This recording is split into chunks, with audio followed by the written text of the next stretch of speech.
Spartans! What is your profession?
This is Sparta!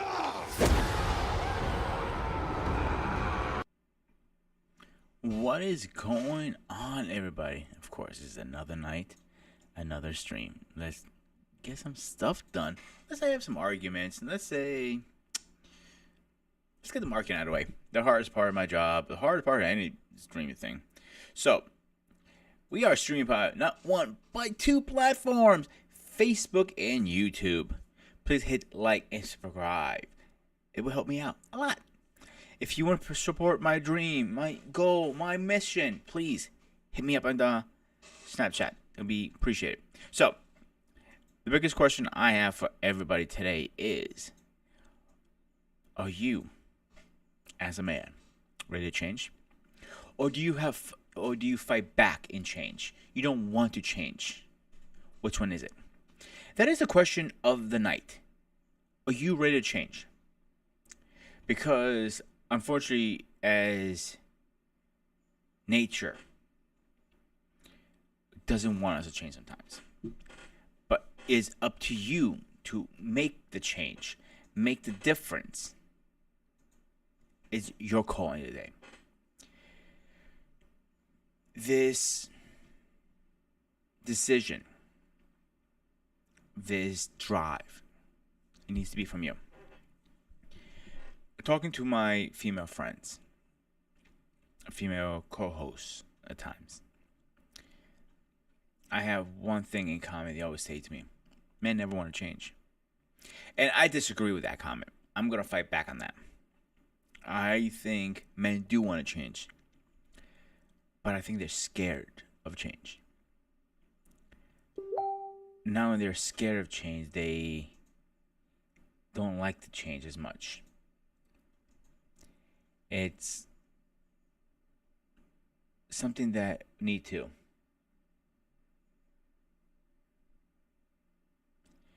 That's why, are we ready for that big change? Are we ready to put through that step? Are we ready to make the leap of faith? That is a question I have for everybody tonight. Who is ready for change? I know when I had to change something, it could be something dramatic, something small, something minor, even how I do things at work. I do have pushback because I'm hard-headed. Sometimes the change is a good thing. Sometimes it's not. As men, we need to know when we push back and when to not. That is the question of the night. So, when do we push back? During life experiences? During life tragedy? During suit? When? Such as your career. You don't always have to push back. Sometimes you have to ride the wave to see before you push back. Factors like social media. Social media is not the greatest to men. They expect us to be this person, this thing, this everything. And we're not at times. That is one of the problems. We need to be better, stronger. Are we ready? Are you ready for that? No, I'm not ready sometimes. Sometimes I need support. The people there for me, they need to back me up. And backing me up is probably one of the best things I need. And I need their support. So, as a man, as a family man, as a strong person, let's holler at Stacy. She's in the house, our official, unofficial, pain in the ass, cheerleader of the channel. Let's give her a one applause. You know what? I'm going to give her one applause. Yes, Stacy, you're right. Men change if they want. That is a key factor. But let me ask you a question. Do you ever think men are scared of change? I mean, I'm serious about that. Do you ever think men are scared of change? There is my brother, of course, Lost in Transition. The link is in your email, sir. So join us when you're ready. I think you're going to love our topic. And I'll ask you the same question I asked Stacy. Are men ready to change? So, men are scared of change sometimes because they're comfortable sometimes. Sometimes it's because they're scared to lose something or they're not ready. Sometimes you just need a support system. But let's talk about that change for a second. What kind of role are you changing to? Maybe is a serious relationship. There's a great example. You get into the I like that. They need a reason to. That's where I was just about to say that lost. So what I was about to say is, let's say you're going into a serious relationship, maybe a marriage, and maybe they're expecting a kid. Your life's going to change, you like it or not, at that point. Bringing another life in this world is definitely different, a new factor, a new something. That's going to change your life, you like it or not. Simple. But are you ready for that change? Are you ready to take that step? Are you? That is a question a lot of people ask. I ask that every day. Am I ready for that step of leave? I don't know. I think I am. And the other comment we have right here, yes, yeah, it takes them out of the comfort zone. And that's the thing. A lot of men are not ready to take that comfort zone out. I can't tell you one thing about me. I step out of that comfort zone all the time. Like when I donated my hair, I was so comfortable with my long hair. You know, washing it, tying it up. I know I'm acting like a girl right now, but that routine I had with that long hair. When I donated, I was thinking about it. I said, Jesus Christ. Like, I was psyching myself out. Like, I don't want to do this. I don't want to lose, donate my hair. Like, I put some time and effort in it. God damn. But a commitment is a commitment. I had to. And if you used to go back in my videos and see me cutting over, this is a bad idea. Yeah, it was a bad idea. But I'm glad I did it. It was like a phoenix reborn almost. That's, I gotta fix the hair. Hang on. I gotta look a little decent here. Here, let me help you out. Here. There we go. That's not good. Hang on. That's better. So we had to make a difference. As men,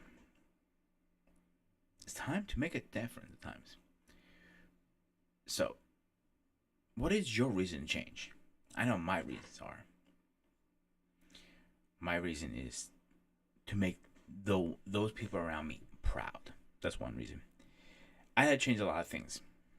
I use my working out, my new fitness journey. Believe it or not, Pete was very, Ghost Sparta was very athletic at one point. I used to, my routine when I was in high school, or out of high school, I should say, too, was go to work in the morning, do my thing, whatever I do, go to the gym. Or sometimes I worked at night. Go in the gym in the morning, go at night. But that was my foundation. But over the years, that stopped being my foundation and changed. And unfortunately, it wasn't a good thing that it changed. I lost that. Getting back into that was the hardest thing I can do. And I'm still struggling every single day. So I ask Nick to help me, to be honest. Sometimes there's nothing wrong asking for little help. Help can go the wrong way.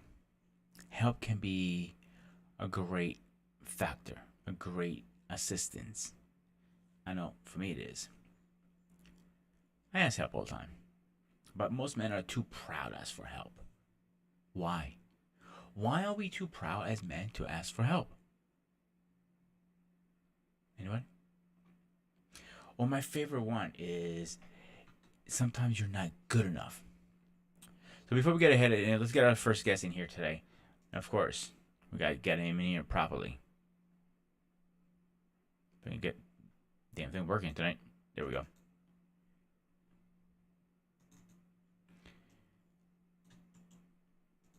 Let's holler at my boy, the genius I know. Trey is in the house. What's up, my man? All right, your volume is not working for some reason. I don't know why. Let me see if it's on my end for a second. Hang on. I don't think it is. I might have to reset you. Give me 1 minute.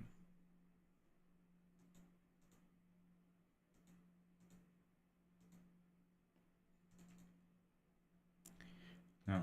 Let me do a little reset here a second. Let me see if that works.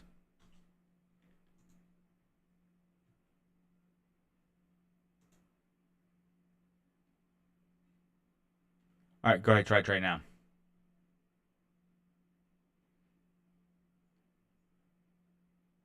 No, I have nothing. No volume on my end with you. You might have to go in and come back in. Like I have Stacy here saying ego. Ego has a big factor in it. I'm not gonna deny that. Sometimes we're scared to do anything. Why? I don't get that stuff. Some stuff I don't understand. Maybe it's me. Maybe it's not me. I don't know, I'll be honest with you guys. But one thing I do know is I definitely do what I need to. All right, let me get Trey back in here and see if we will fix the problem here.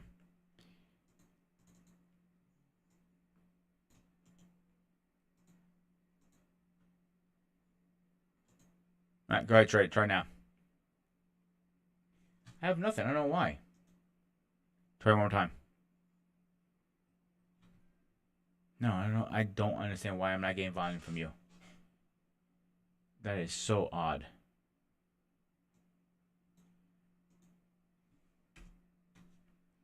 Does anybody else hear him on your end, guys? I'm just curious. If you hear me, give me like a 1 or 2 or something in the chat. Would be great. Because I cannot hear nothing on his end. That is so odd. It should work fine.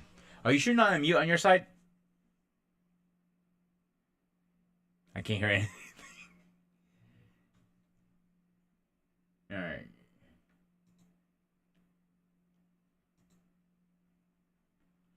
You're not mute on this side. I don't understand.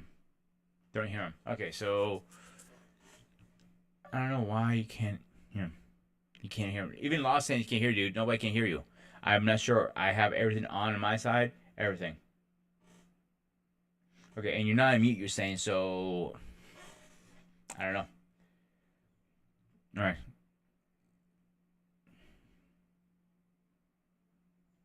Yeah, I literally just I'm talking in the back chat with him too, and he says he's not mute, so I'm not sure what is going on. I know he uses his phone a lot. I think that's the issue. He's having a connection issue, I believe, because OBS is a little touchy. Ego.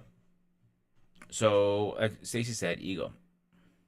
All right, now I can hear you. Is that better? Yeah, I don't know what you did this time. It worked.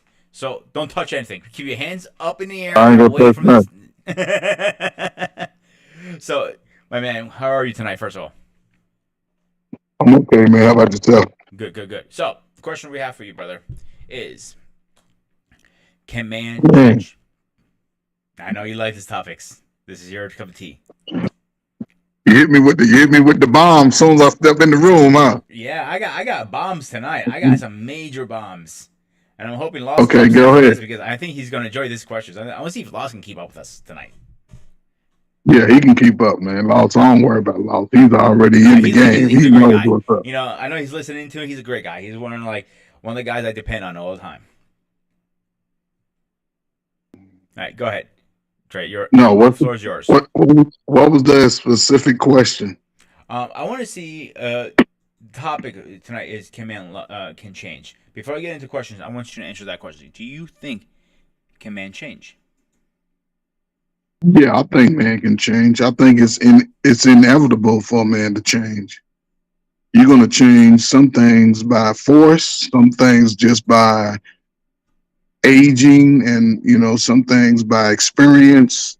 Some things you're gonna change in pretty much, even if you want to get worse, or not say worse than what you are, but say if I'm doing something bad or against the law, if I want to get better at it, I'm going to change to do things even worse than that. So I think it's scary, but it happens on both sides. I always believe that you live and die by the lifestyle that you live. So I agree. I think a part of change is getting out of your comfort zone. I had Stacy said. I want to see if I can bring it up here again. Ego. Here we go. Ego is a factor too. oh I'm yeah, a big believer is who's your support group? I'll use you and me. We talk outside these YouTube streets all the time. If I'm gonna come to you with a problem, like, Trey, I'm having an issue with, my mom's getting on my last nerve. I'm using an example, of course. Yada, whatever, right?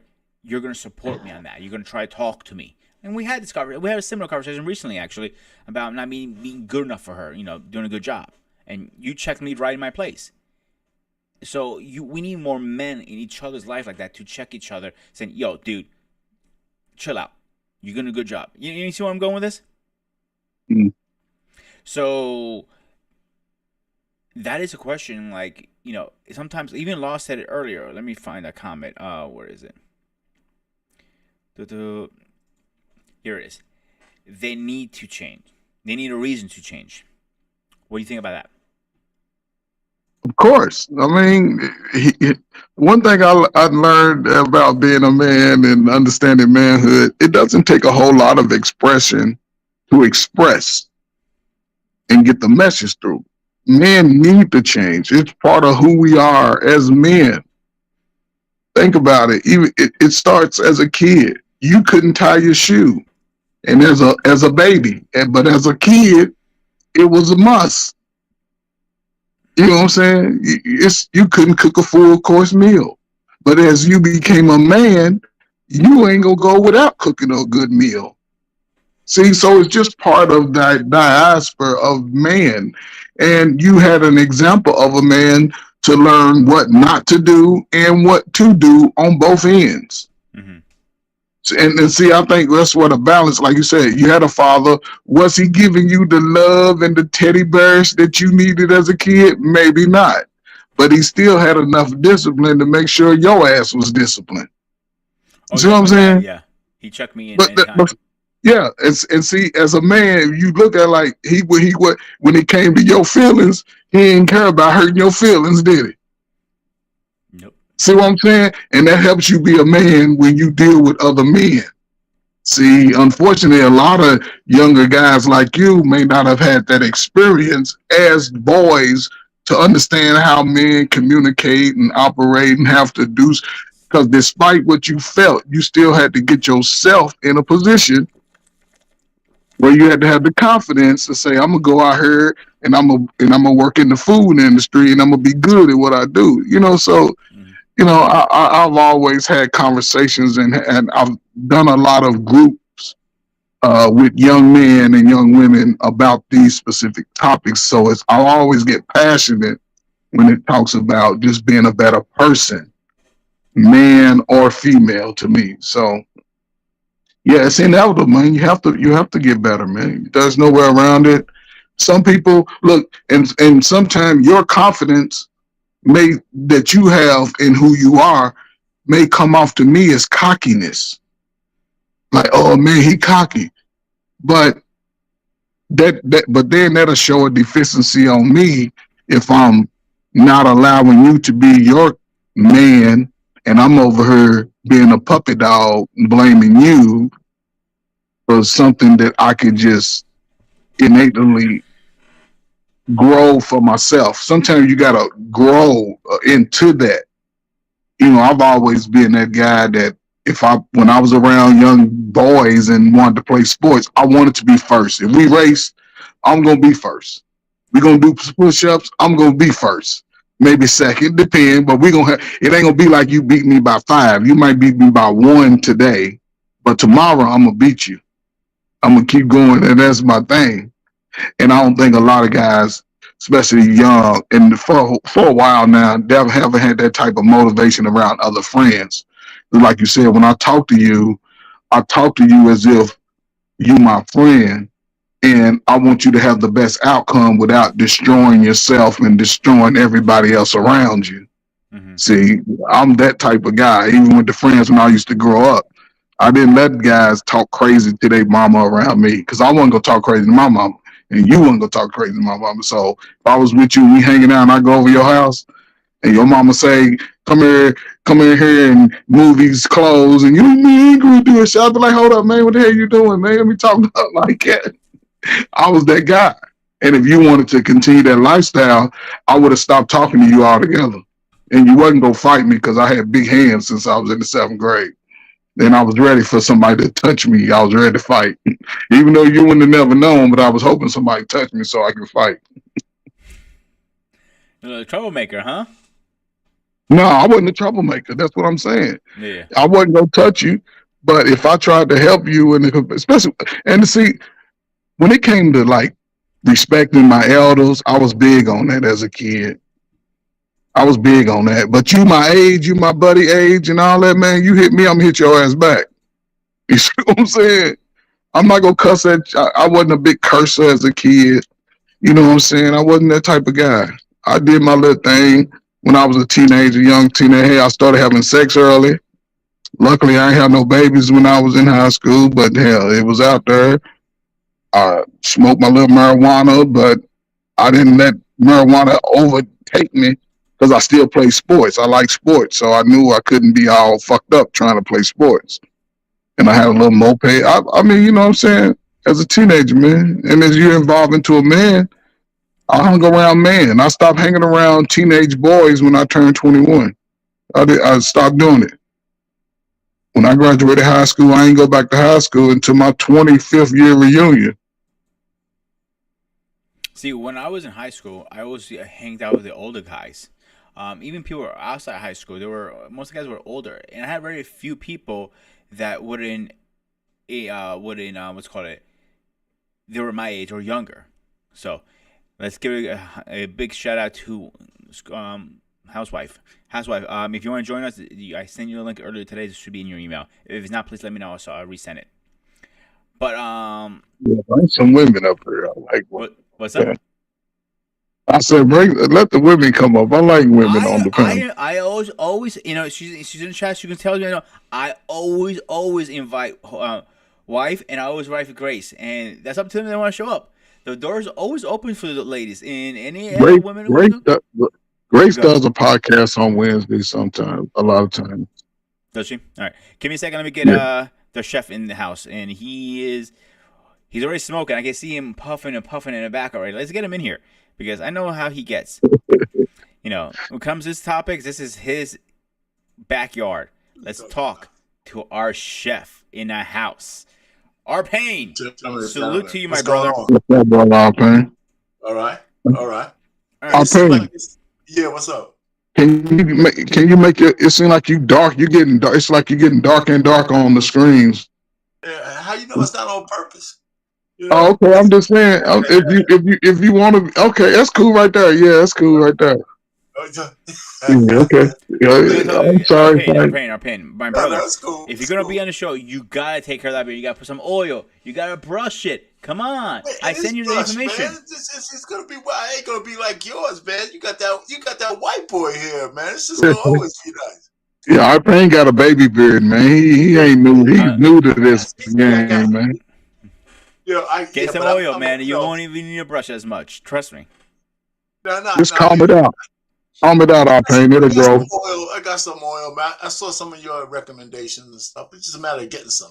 Yeah. You know, I got some stuff. Honestly, I forgot to mention this in my email. I wouldn't tell you what it is. You'll probably say, "Oh my God, no, you're not." You know. Which one is it? Just tell me. Huh? Which one you using? I have some. Just calm it out, man. You know, I have some kind of cream thing I'm using just because it's like soft, you know, but it's not for your beard, so. If you're not using butter, I wouldn't put that on your beard. It would destroy your beard. Oh no, it's no organic shit like that, no. Yeah, okay. But if you want a good product, get something from Detroit Brewing Company. It smells cologne, and you cannot get your wife off you after that point. That's that's from experience. So what y'all talking about, man? What's up, man? What y'all talking about? Okay, so the topic of the night, because Trey gave his opinion, I'm about to jump into the questions. But when your opinion on this question, the topic of the night is, why do men never change? And I said, my question to you guys is, do men change? I think men change too much. Really? I think men have changed so much that we're not even in tune with our nature. That's why things are all fucked up. That's you know, especially in the West. I think men have acquiesced so much that most men in the West have lost their way. Okay, I can't accept that answer. I like the answer actually. I like both answers, and I like also the answer is, like Stacey said, one is ego. Two, also Law said earlier, is men need a reason to change. So I like all of these. So I'm gonna go into my first question. So my first question tonight is, what are some common triggers that men seek that will change their lives?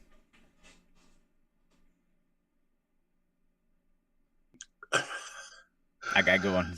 You want me to go first? You want Trey to go first? Doesn't matter. You guys can fight over this, bro. I don't care who wants to go first. You gotta flip a coin. Listen, I think here's that goes to my point. I think men don't have those. The only trigger that men change for is women.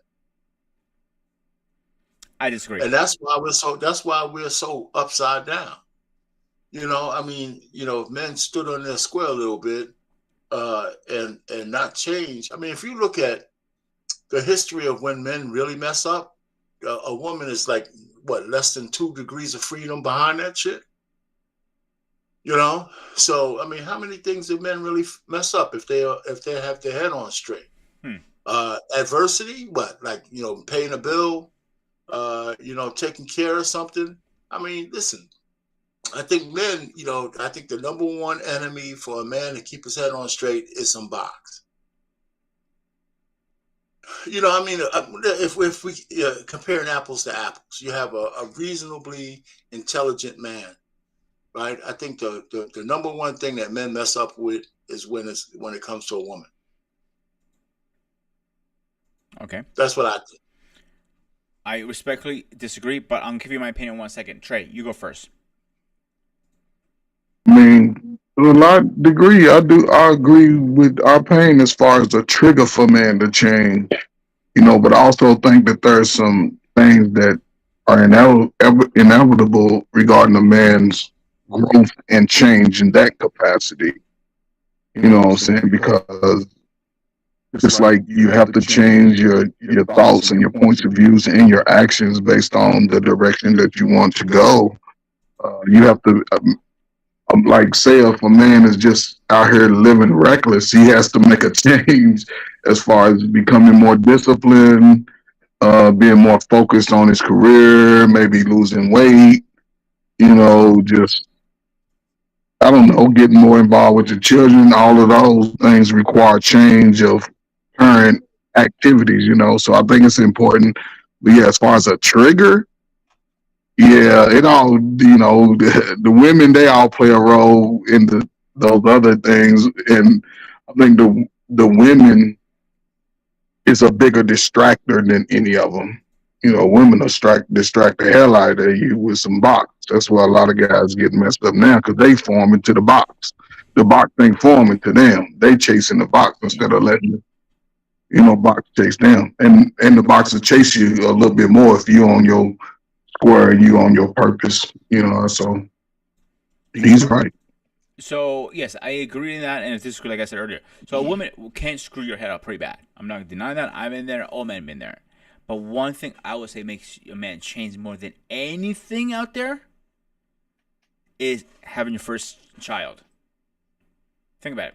Let me ask you a question, Payne. I know you have kids. Are you the same man before kids and after, or did you change when you had your first kid in your hands, literally in your hands, right here? Listen, that's a good question because I never thought about that. So I don't think my kids changed me. I don't think at all. Here's why I'm saying that. I mean, my life situation changed, right? But I wanted children, so they didn't change me. In my life, me and my wife, our relationship is what governed our kids. It was not the other way around. I mean, my protection quotient went up. I wanted to make sure they didn't see the shit that I saw when I was their age or ever see that stuff. But it didn't change the essence of who I was or who I am. It really hasn't. Maybe it should have, but no, I don't see it that way. I really don't. Because I mean, I had this conversation with my wife. I landed here because women have a tendency to focus on children when they have them. And the very first time my wife said, my priority is my kids, I stopped her right in her tracks. And I said, no. Your priority is our relationship and me and you. And, and if we take care of our relationship, the kids will get taken care of. And that she never, I don't think I ever had to tell her that shit again. So sometimes you just got to stop. So I hear what you're saying. I kind of know what you mean. But nah, man, my kids got the benefits of who I was. I didn't have to change for them. I tried to mold them into what I wanted them to be. Mm-hmm. So let me welcome Loss, translation, on the panel, and welcome. What's happening, sir? What's going on? Good evening. How y'all fellas doing this evening? All right, man. What's going on, man? How you doing? Good, man. Good. I've been listening to what y'all been saying, man. Go ahead. The floor is yours. I appreciate that. I'm with our pain on this one, man. Your kids should follow in your footsteps, man. It's a part about being a man. I have this philosophy, man. It's learn, do, and teach. Basically, when you grow up to be a man, a part of your ability is to learn as much as you can. And when you get to a certain point, you do as much as you can. And then that final element that locks it in is to teach as much as you can. You see what I'm saying? Because that's what ties families together. That's what ties communities together. That's what ties cultures together. You see what I'm saying? That's what ties countries together. It's that learn and do and that teach. So the whole component about men changing, that's what you're supposed to do. You see what I'm saying? And at some point, as you transition from being a child to an adult, or later on as a man, that drive, that external drive that you have, from other people and wanting to do, that kicks in. But at some point, you're going to want to do it just for you. You know what I'm saying? So it's one of those things, like, say, for instance, if you go to work out, but that's for football. But when football is over with, you stop working out as much as you used to. But the thing about it is, if you want longevity, you still want to make sure that you are there for your family. So you continue to work out. You see what I'm saying? And those things, and take care of your health. Go to the doctor, that type of thing, because you can't help anybody if you're not here. You see what I'm saying? So at some point, you get to a point where you want to learn as much as you can. You want to do as much as you can, and you want to teach as much as you can, because nothing locks in, wisdom more than the practical application. It's one thing to get on these YouTube streets and spout all this other stuff, but if you're not really applying it, what are you doing? You know what I mean? I mean, you have no service. You have no use to anybody else.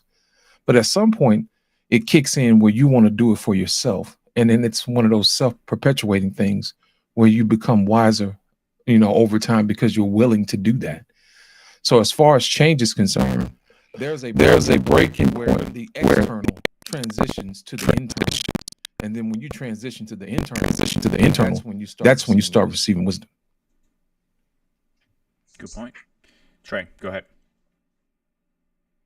I agree with both of them. I really don't have no follow up within that, man. I like what Lawson translates and say. What is about learn, do, and teach? That's right. Yeah, man. That's just part of the transition. It's just part of the growth of a man. Some things you can't avoid doing just based off the nature of things, but as far as character building and having sense of purpose and direction and focus on self and family, some things you just have to stand on that are righteous, and some things you'll learn as you go.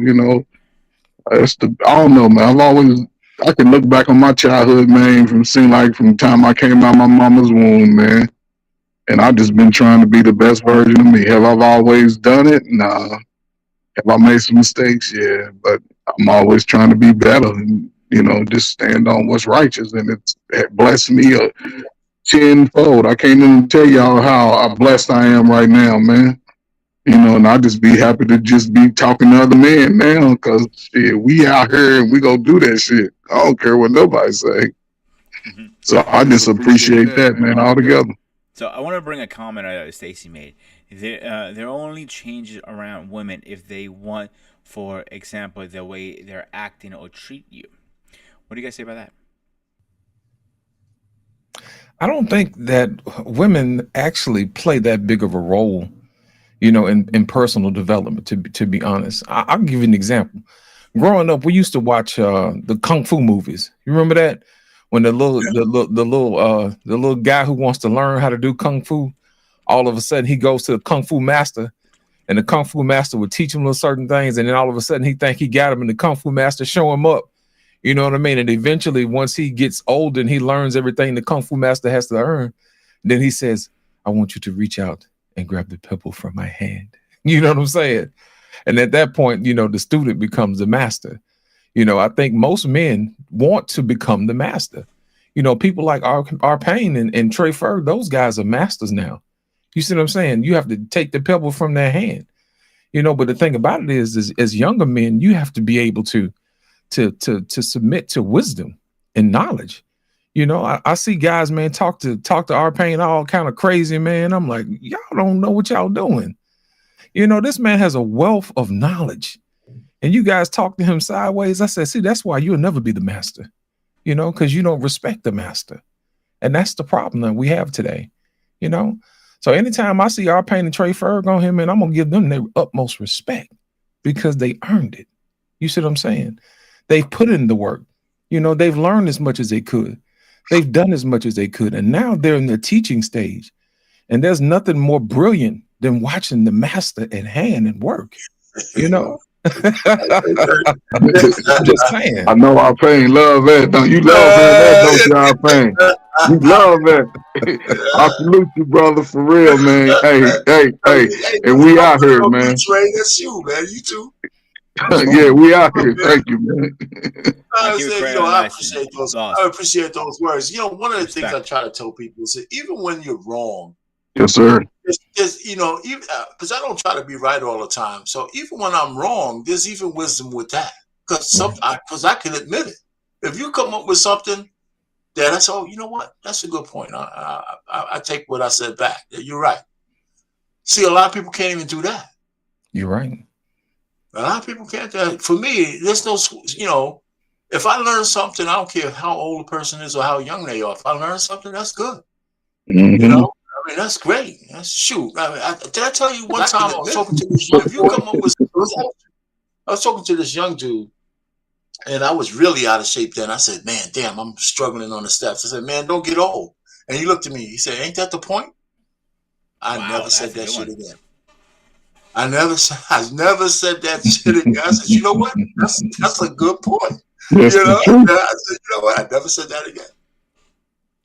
See, So that's the point. Here's where I struggle with that sometimes. I have a lot of young people come into my job. I mean, 18, 19, stuff like that. So that's my job as a chef to teach them. When you're trying to teach them and they're like saying, I know better than you, I'm like, shit. If I ever spoke to my boss like that, I'd be out the fucking door before I know it. Or if I ever spoke to anybody older like that, I know better. Or I mean, to go fuck myself. I don't know what I'm doing. I'm like, but I'm the one with the white coat, who's a chef, and you're with the black coat.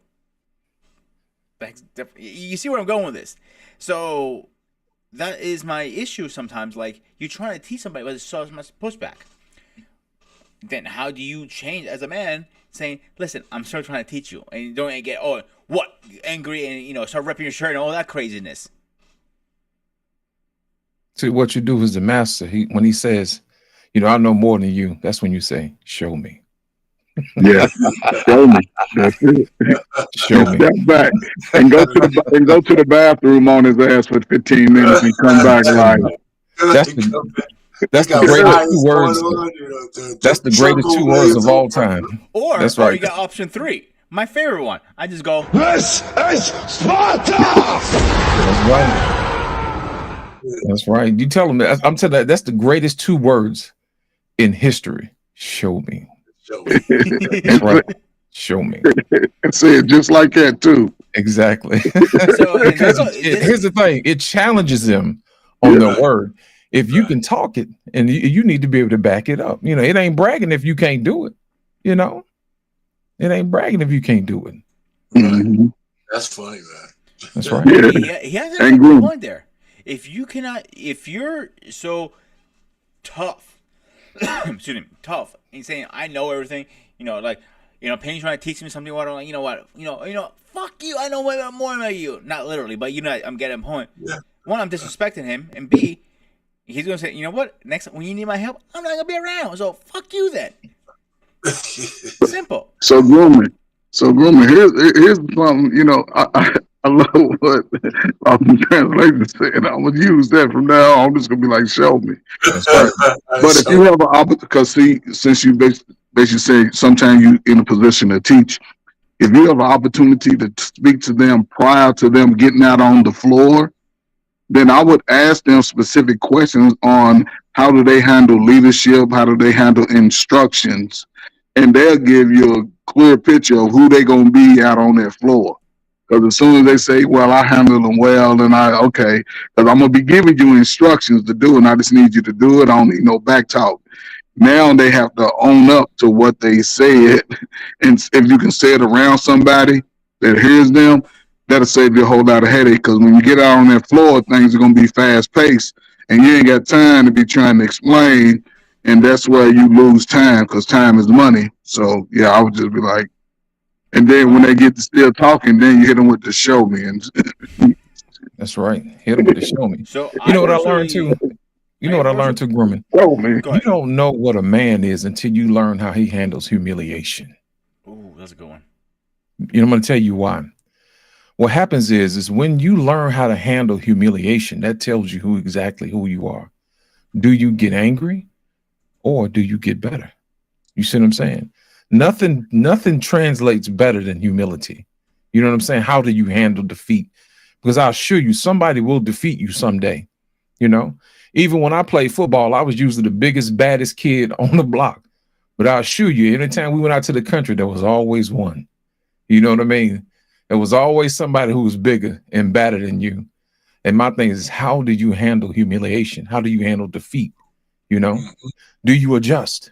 Do you learn from your mistakes? Do you get better? Do you pick up new techniques? Do you elicit help from others? Do you seek wisdom? You see what I'm saying? Do you reach inside of yourself to find out that extra that you need to become the man you need to become? You see what I'm saying? Mm-hmm. I don't need to know who you are when you're winning. I need to know who you are in loss and defeat, because in loss and defeat, That's who I want to meet. That's the person who you really are. You can't run from that person. You see what I'm saying? I like that. I like that a lot because, when you're down, it shows you what kind of man you really are and how you get back up matters. That's right. Gentlemen, do you have any comments on that? No, that's good. No. So let me ask you guys a question. This is the next question I have. Do you guys feel like social media has an impact how a man changes in a way? You know what? I'm coming to the conclusion that really, I mean, even though for me, right, I think maybe I'm be wrong saying this. I think social media has much more profound impact on women than it does men. Much more profound. I mean, guys, we might troll of social media. We might look at it. We might like the naked or half naked women and all that. But I think mentally, except for, I think, for beta guys, when I say beta, I hate those terms, but when guys who are like trolling or they don't get enough love or attention, it might impact them. But the regular rank and file dude, I think they're looking more of how they can use media for whatever benefit they can. But I think it really has more of an impact on women than it does men. And for men, I mean, I like social media. I'm on this damn thing for YouTube, right? All the time. But I see some usefulness in YouTube because I'm trying to build this channel. And not even that. I'm filling my void being, not void, but my time since I'm retired. So, well, I need to do stuff. I need to make sure I'm doing stuff. So then I have me a talk show, and I do this thing on BMU's network, and I do this sports show on Wednesdays, and I just put out random videos. And what I'm finding out is I know a little bit about a lot of shit. Right. You know what I'm saying? I just know a little bit about a lot of stuff. And it's just a little bit more review, and I can know a lot more about a lot of stuff. I'll just give you an example. I landed here on Monday on BMU's channel. I'm going to be talking about the presumption of innocence in the age of social media and the court of public opinion. That's going to be the title of the show. That's something a lot of people could talk about, because the P. Diddy thing is the thing that sparked me, because no matter whether you like this dude or not, the government trampled on his Fifth Amendment rights, because he doesn't even no longer have the presumption of innocence no matter what he does. They took it away from him. So, and some people might not agree with that, but that's a discussion point. Me Too surely took away the presumption of innocence from men. So what about that in the backdrop of the Fifth Amendment, which is a constitutional right that we're trampling on? So something. So social media, I look at it as a conduit for me to get information everywhere at their fingertips. Some other people, like women, they want attention. How many likes they get, how many this and that. I mean, I look at the like button on my channel. I can't beg for enough likes, but they're going to have to come naturally to me, because I'm not begging for those things. I like what Arpain said, man. The court of public opinion is finicky, man. People like to take clips and snippets of stuff you say and run with it. You see what I'm saying? And they don't even know the context of whatever it is, because our attention span is too short. That's the reason why TikTok is popping, man, and these YouTube shorts, because it satiates our need to get a dopamine hit real quick and continue to get it. You see what I'm saying? Forget all about this justice thing, innocent until proven guilty, in the court of public opinion, man. It's one of those things where it ruins your business dealings. It ruins your character. Even with this little Amber Heard and Johnny Depp thing, everybody just assumed, that she was right because she was girl, because believe all women. But it wasn't until he got into the real court, where she had to prove what she was saying. That's when it counted. And now she owes him money. So if anything, what I learned from that is that, man, forget what these people say in these streets. You know what I'm saying? When you get in that courtroom, you win the battle that counts. When you take that oath and say you tell the truth, the whole truth, and nothing but the truth, at that point, the sugar hits the road. You got to get up out of here, and if not, you got to pay for that. And I think in this generation, man, people are not used to paying their dues. You know, they No. want people to handle and hand things to them. You know, they want to be spoon fed. You know, that's the reason why I respected people like Kevin, man, Kevin Samuels, because I was there from the beginning. You know, when he had like maybe about 10, 15,000 people. And then when he left, it was like, you know, 1.5 million. You see what I'm saying? And that was one of the things that I took away from watching him, because no matter what somebody said about him, he kept going until he couldn't go no more. Right. And I watched how people try to crucify him, and I was like, that's not what happened. I was there. You see what I'm saying? What you're saying is a lie.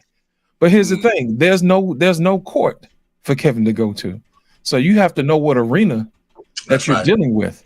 You see what I'm saying? And his arena was the court of public opinion. I think he knew that. That's the reason why he dressed a certain way. That's the reason why he carried himself a certain way. Every time you saw Kevin, he was dressed to the tilt. You know what I'm saying? He had a suit on. He spoke eloquently. You see what I'm saying? He used reason and logic and sometimes patience. You see what I'm saying? Those who spent enough time around him knew, you know? So it didn't matter what anybody else said, because we already knew how to handle it, because we saw how he handled it. You see what I'm saying? So the best thing for you to do when it deals with social media is to ignore those who have the least amount of information, because they don't have a point of wisdom to draw from. It's just whatever somebody decides to come up with. You know, I've seen this several times in the news. You know, I started paying attention to it when one of these people say, you know what? You know, whenever it's somebody who's white that does a crime, you know, they don't ever mention race. But anytime it's a black dude that does a crime, that's the first thing they mention. And I really didn't start paying attention to it until I sat back and I started watching. And then when the news got out, you know, that people were aware of what they were doing, that was when the media changed. And that right there lets me know that the court of public opinion is powerful in the hands of the unjust. So it's up to us to do our due diligence and actually observe exactly what's going on and apply proper wisdom with knowledge. Anybody who has the most wisdom and most information and most knowledge can make the best judgment call. Anybody who doesn't have anything, you can't tell me nothing. You see what I'm saying? You don't have enough information to have an opinion worth listening to. So I think a lot of people have to get to the point where they are not leaning to their own understanding and getting wisdom from those who have practical knowledge. So I think social media is one of those things that, yes, you can wield it for certain things, but you have to take a lot of this stuff with a grain of salt. See, one thing we also forget to add to that whole scenario is a lot of people now love using camera phones. Back in the day, again, no disrespect to our pain. There's those things I'm not trying to be a dick here. I mean, like, it's, you guys didn't have, I got a camera phone. See, my biggest question is how to use that damn thing. But no, seriously, like back in 80s and early 90s, things went down. You guys didn't go, it doesn't matter black or white, green, orange, pink. Okay, hang on. You recorded it, and next minute it's live in 30 seconds. You guys didn't have that option back then. Now the option's there. People see the bullshit, see the what's the word I'm looking for? Corruption.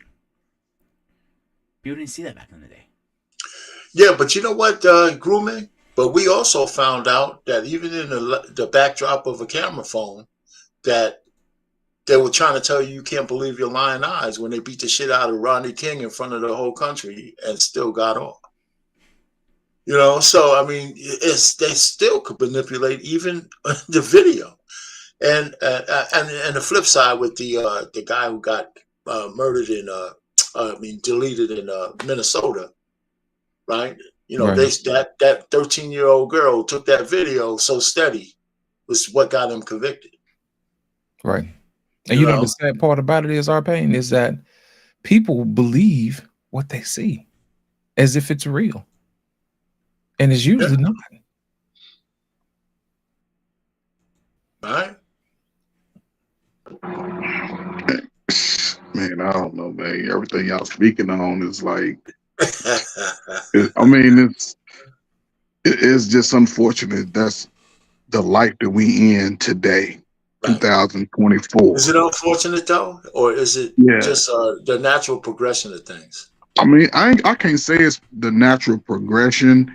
I think it's a lot of manipulation in that dynamic because to me, to understand our natural progression as African Americans in America, I would think the natural progression would be that we have always been a working class for the most part. We've always worked hard, had to work hard to get what we get. But some of those manipulations along the way has played a tremendous role in like taking our straight road and making that motherfucker a U-turn almost. And because our natural progression, it's like we fighting more now amongst each other, Right. regardless of how old. Hell, we arguing about light skin, dark skin nowadays and shit. And back in the day, we was joking about it. You know what I'm saying? We arguing about how much money we make. And hell, didn't none of us grow up knowing the people that was up in the upper echelon unless you was in the upper echelon. And they didn't come down there talking to us about that shit. They like, I'm not gonna. And it's that's one. And social media puts a lot of the realities in our face. And that's all manipulation because a lot of TV went to reality TV. But also with that evolution of TV and programming, it still didn't shift the light on our goodness. It still shines the light on our bad shit. Because that sells. That's right. Yeah, but it sells. The unfortunate thing, it sells to us, and we should not even partake in it at all. That's the sad part. Because now young folk are looking at it like this is my life. So I don't know. One of the things I think that I agree with what you say to an extent, but one of the things I think as Black folks, and I'm gonna try to say this as best we can. I think sometimes we think that everything is all about us too much. You know what I'm saying? I think that's one of our problems. Everybody's under social engineering constructs. Every demographic, all of us. It impacts us differently. That's true. But, one of the problems, one of the things I almost hesitate to say, I don't necessarily, look at myself as a Black American. I'm perfectly fine just calling myself American. I really do. I mean, the reason why I'm saying that is because not that I'm not proud of being Black, is that we're invested in America as a people. Just places as much hours as anybody else. And I don't like nobody thinking just because I'm Black, I own less of America than they do. You know what I'm saying? Sometimes when we put ourselves in this corner, we're saying that I'm not saying you're saying this. I'm saying that every benefit, everything that the government of the United States has to offer a regular citizen, we're entitled. Yeah, I'm 1,000% agreeing with you. But here's the thing: the only space I'm speaking from is that I understand that I'm in the corner. You see what I'm saying? I'm in the corner. No. But what I'm saying is, despite my efforts to always find avenues to get to that space, I'm still in a corner. Why do you say that though? Why do you say that? Because I've worked hard enough in my life to be afforded the same opportunity in some of the spaces that those that don't look like me. Okay.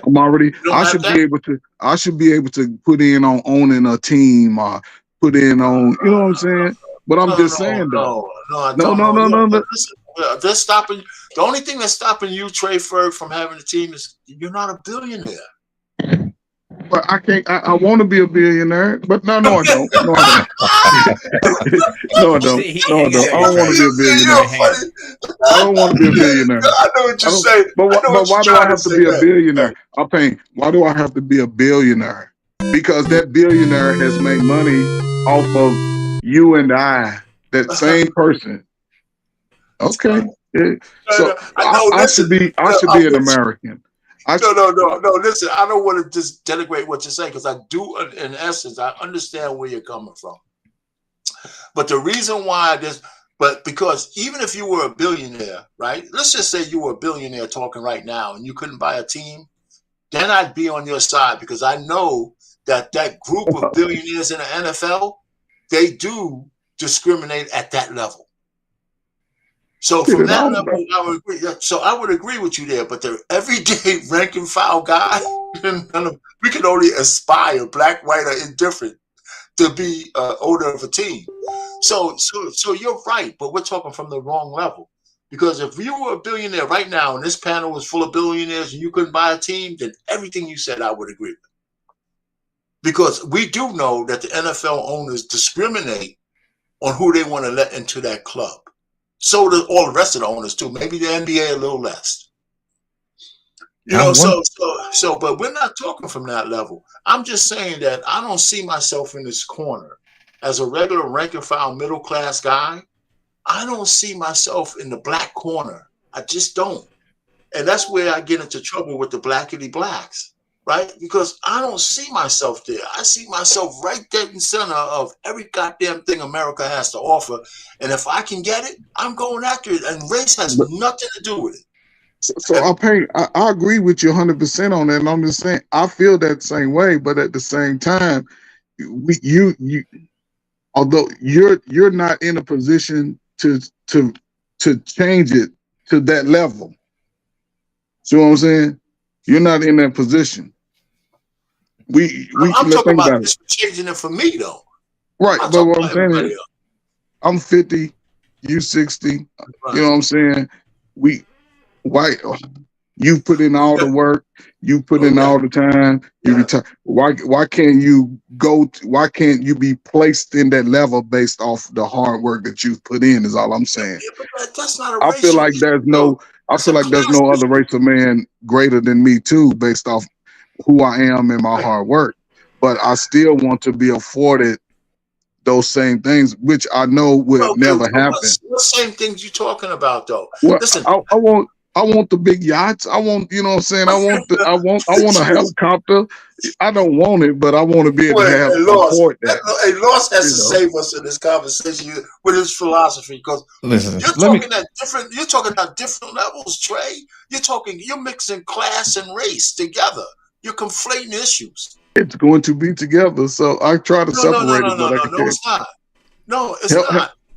Help me. You have to help me, because what I'm saying is, I don't know if you hear what we're going on here from where the perspective. I think we're talking class and race, and it's not the same thing. Go ahead. I got your pain. Here's the thing. One thing my dad told me a long time ago: it ain't all about black and white. It's about the haves and the have-nots. Yeah. That's all it is. You know what I mean? Because eventually, when you get to a certain level, you're going to have to work with people who don't necessarily look like you. The only thing you need to worry about is, do they think like you? You see what I'm saying? Mm-hmm. I'll give you a classic example. Today, a friend of mine got her shift bid, and it wasn't exactly the shift that she wanted. And all she complained about was what her coworkers did. They don't do as much as I do, and they got the better shift and all this other stuff. I'm going to quit. And I had to explain to her, I was like, look, let me explain something to you. You know what your problem is? You too busy looking over at your neighbor. You need to learn how to run your race. Run your own race. You see what I'm saying? You're too busy worrying about what you ain't got instead of being thankful for what you do have. And I had to talk off the ledge. I was like, let me explain something to you. I said, the reason why I'm telling you not to quit your job is because there are millions of Americans out there that are looking for jobs. And guess what? There's only so many jobs that's out there. Right. You're comfortable. I said, you're in a recession-proof job right now as we speak. And you're being ungrateful. You see what I'm saying? I say, when you came to me first and you started asking for a job, I gave you one. And now all of a sudden you're being ungrateful. You know, you didn't care about no shift then. You was worried about getting the money. Now all of a sudden all these other options you have were better. No, it wasn't. Because if it was, you would have took them instead of this one. You see what I'm saying? I said, that's the problem with a lot of people. You too busy worrying about who get paid more than you. You worrying about who got a better shift than you. My thing is this. My dad taught me a long time ago, you don't want somebody else's problems, because I assure you they don't want yours. So my thing is this. At least your problems you're familiar with. You know, I've come to learn that $1 billion problems are way out of my pay range, buddy. I don't want to have no part of that. You see what I'm saying? Because I've been in rooms with people like that, and their life is stressful. You know, there's certain things you have to give up to have that particular lifestyle. You know, we always think that people just give you stuff just to give it to you. They don't see the work that goes behind it. They don't see the sacrifice. They don't see the neglect that you have to perform on people who are close to you. You know, you have to become somebody you're probably not going to be proud of later on when they lay you down in that casket. All of it just because you want to say you want to be a billionaire. You know, why can't you be the best person where you at, right where you at? And then you just keep getting a little better every day. And eventually, if it's meant for you, and if you work hard enough and you network the way you should network, then eventually nothing can stop you. You see what I'm saying? But my thing is this, nothing is owed to you. You have to work. You see what I'm saying? So my thing is this, don't handicap yourself saying that nobody gave me anything. You know, you find some people who are like-minded like yourself and say, hey, what can we do together? Because we're always stronger together than we are apart. Hey, you know what, Lit and you know, Trey Ferg, one of the things that I had a conversation with my daughters this Sunday, right? And like I said, I have those dinners and we talk, right? So part of the conversation was their health, because they're grown women. Make sure you got your doctors, do all that. But then we started talking about DEI and stuff like that. But the conversation shifted over to my daughters looking at me and they said, well, you know, we had a privileged life. And I looked at them. I said, well, your life ain't privileged. What are you talking about? And they said to me, they started arguing and said, well, you know, Dad, our lives are privileged. I said, what do you mean by privilege? You know, I did this, I worked, I sent you to school. She said, well, they started rattling off shit. I said, well, we went to college. None of us, we don't have no loans. We have you and your mom, you and our mom together. Most of our friends are single parent household. My oldest daughter, her roommate, got kicked out of the house at 16.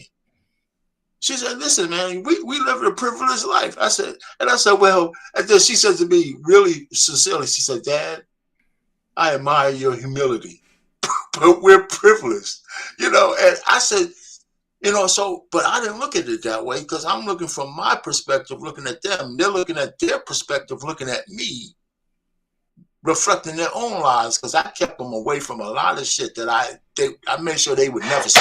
You know what I'm saying?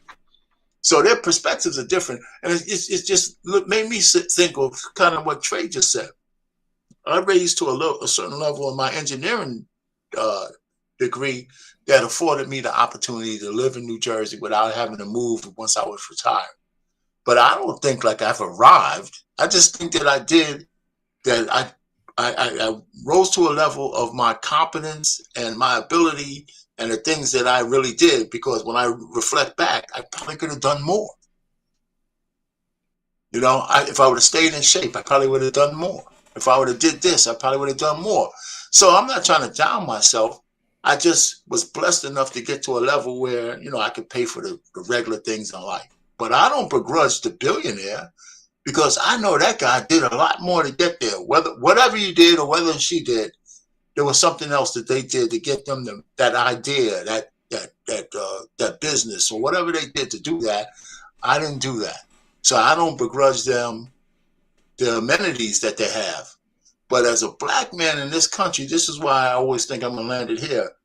That's why I can't stand when I hear, not you, Trey, but just in general, when I hear black people who are successful, who are really successful, 6 figures, 7 figures, whatever, have their own shit, they can pay their bills, complaining about the society not being fair to them. I say, well, stop, man. What are you talking about?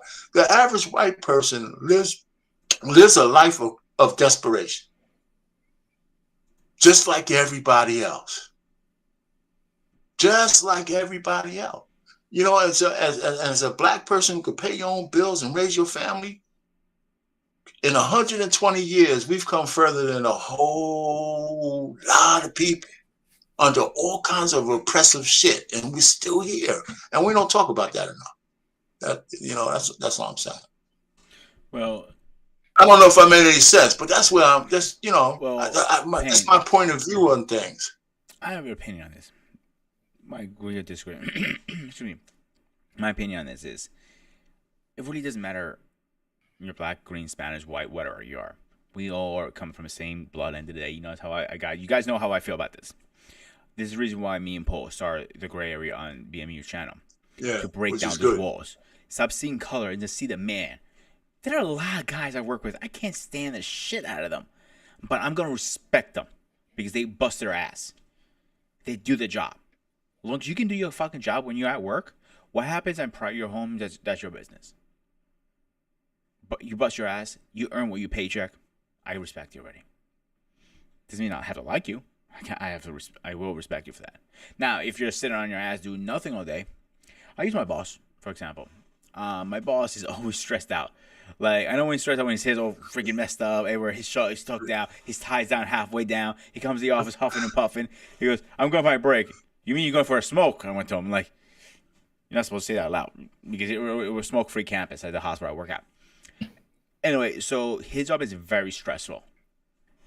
And I have never seen him not stressed. He puts in about 15 or 20 hours days. Sometimes 7 to 8 days straight. Without a day off. Being a boss in the sense doesn't always pay off. We all shoot to be, I want to be my own boss. I want to do this. I want to do that. But are you asking what kind of stress comes with that? How much less time you're going to have with your family? You know what I would tell him, grooming? I would tell him he's doing something wrong. I would tell him he was doing something wrong. Okay. Because your life ain't supposed to be that stressful. If you got your shit together, you need some new policies or some new procedures or somehow. Some de-stressors, and you'll probably be more productive. The only reason he probably stressed our pain because he don't have a plan. That's his problem. Exactly. You know what I'm saying? My dad always told me a long time ago, he said, you gonna pray about it and you gonna do something about it, but you ain't finna do both. You ain't finna sit here and complain about it. You see what I'm saying? Here's my thing, grooming. A lot of people don't know what it takes to pay the cost to be the boss, man. Everybody likes to talk about being a boss until it's time to be a boss. You see what I'm saying? If you ain't never had to fire nobody, you ain't no boss. If you ain't never had to check nobody, you ain't no boss. If you ain't never had to roll your sleeves up and show somebody what they talking about ain't about nothing, you ain't no boss. You see what I'm saying? So I don't respect people who just say they want to be boss just to be the boss and they have no plan. You see what I'm saying? And you don't know what you're doing. You're going to be stressed. Of course you're going to be stressed out because you don't know what you're doing. You see what I'm saying? So in my boss's defense, it's not because they have a plan. We don't have enough fucking staff. That's the issue we've been having. No, that's the plan. He don't have enough people. If you fix your plan where you have enough people, you should not be stressed. And not only that, you should have a succession plan. Let me tell you something, man. The first time I became a supervisor, my boss told me, he said, your first job is to find your replacement. That's right. I heard that. I was like, damn. I was like, what? I don't even know what I'm doing. He said, don't worry about that part. He said, you'll learn it along the way when you do the job. He said, but it's your job to identify who's going to replace you because I want you to replace me. You see what I'm saying? Nice. So what that does, that tied me into him being vested, his vested interest into me. And I was vested interest into him because he's going to groom me to be his replacement. You see what I'm saying? And I think that's the problem, what we have a lot of today. And it ties back to what I was telling you earlier. Learn, do, teach. I had just became a supervisor. So guess what? It's my job to learn. And then while I'm learning on the job, I'm doing. And then the last phase is to teach. So I'm going to have to identify somebody who has the work characteristics to someday who will be able to have the ability to listen and learn and to be the master someday. So once I become the master, I can step away. And then the company continues to go on. But I don't think we have in our community a succession program. We don't have a plan. That's the reason why most women are stressed out because they don't have a succession plan. You see what I'm saying? Yeah. Their plan is I'm going to get my kids out the house and then I'm going to do what I have to do.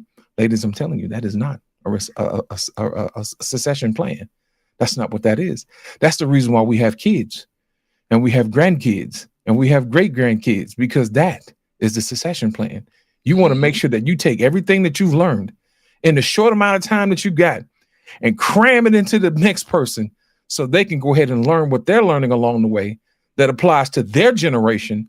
And you take the wisdom that you have from your forefathers and you give it to them. That's the main reason why we don't have time to play. We don't have time to play. Think about it, man. We have generations of people that we've learned from work ethics, how to communicate, how to network. You know what I'm saying? Religion is a whole nother aspect of this thing. You see what I'm saying? So as a matter of fact, we really don't have time to dilly-dally. That's the reason why you have, as a man, you have to formulate your plan. So that's the reason why I believe men don't have time to dilly-dally. They don't have time to be around here just being on social media all the time. We have work to do. You see what I'm saying? Mhm. And my thing is this: if you're busy honing your skills and your crafts, it doesn't matter what somebody else says because you have a succession plan. In your boss's case, the reason why he's stressed out is because he does not have a plan. So let me ask you this question, Lost, because it's one of my questions. Do you think people change who's around them, like your bosses, who your boss is, like Payne and Trey, myself? Do you feel that could help somebody? It rubs off. You know what I'm saying? When you're in the midst of greatness, it can't help but get on you, man. You know what I'm saying? It's the company that you keep. But it also works backwards too. If you keep bad company, it'll corrupt you too. That's in the Bible. You see what I'm saying? So I've learned along the way, you have to be careful who you surround yourself with. Mhm. Are you going in the same direction with the other people that's going in the same direction as you? Because if not, you're doing yourself a disservice. You're doing your family a disservice. You're doing your community a disservice, and you're doing yourself a disservice. So that's the reason why you'll never see me on certain panels, because it'll be a waste of my time. I'd rather be hanging out with you guys, sharpening my iron, you know what I'm saying, and laying in the soft, cushiony pillowiness of soft words and feelings and all those tender words that people like to give out on YouTube to make people feel good. No, I'm here to be abrasive. You see what I'm saying? I'm here to knock off the soot and the ash and the rust. Did you hear what I said? You see what I'm saying? I'm here to make sure that you're sharpened and that you're ready for the world. You see what I'm saying? That you cut deep when you need to. You see what I'm saying? Yeah. That's what I'm here for. What about you guys? What do you guys think? Nah, that's a good point, because I divested myself from a lot of channels too. You know, some of the people I like, I said, you know, I don't really want to get down in those kind of conversations anymore. I want to try to elevate things. Even when we talk about relationships, I don't want to talk about it from the way we're pointing fingers. I want to talk about it from, hey, listen, can we be solution based, understanding that no matter what, we're in the age of certain compromises, and I think men need to learn that a compromise doesn't mean that you're not a man anymore. It's just on what you're compromising on. That's right. You know, so. What about you, Trey? Yeah.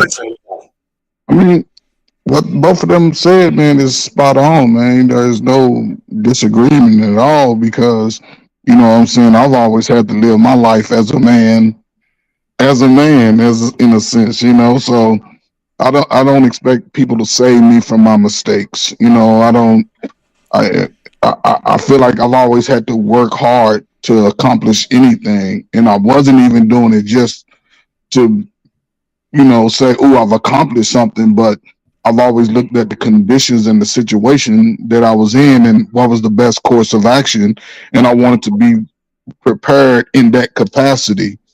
You know what I'm saying? Because when I came out of high school, I was a football jock. I thought I was NFL. Like, yeah, hurt my knee.